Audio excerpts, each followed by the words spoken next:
இதில் ஃபஸ்ட்டு நம்ம வந்து இப்போ மைண்டில் வச்சுக்க வேண்டிய விஷயம், நம்ம ஆல்ரெடி சொல்கிறது தான், நல்லா தூங்குங்க.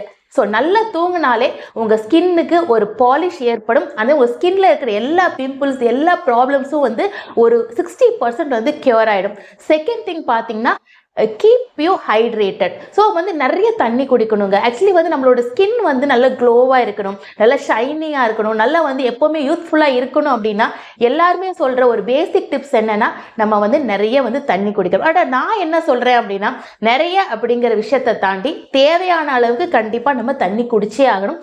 அப்பார்ட் ஃப்ரம் தட் நீங்கள் உங்கள் ஸ்கின்னுக்கு வந்து நிறைய வந்து என்ன அப்பப்போ வந்து ஃபேஸ் வாஷ் பண்ணிக்கிட்டே இருக்கணும். ஃபேஸ் வாஷ் அப்படிங்கிறப்ப நான் வந்து ஒரு கெமிக்கல்ஸ் யூஸ் பண்ண சொல்லலை, வெறுமனையா தண்ணியை வச்சே நம்ம வந்து அப்பப்போ வந்து உங்கள் ஸ்கின்னை வந்து ஹைட்ரேட் பண்ணிக்கிட்டே இருக்கணும். ஸோ இது செகண்ட் டிப்ஸ். ஸோ தேர்ட் பார்த்தீங்க அப்படின்னா, நம்மளோட உணவு முறைகளில் நிறைய மசாலாஸை கம்மி பண்ணிட்டு நிறைய நம்ம வந்து ஆயிலி ஃபுட்ஸ் இது எல்லாமே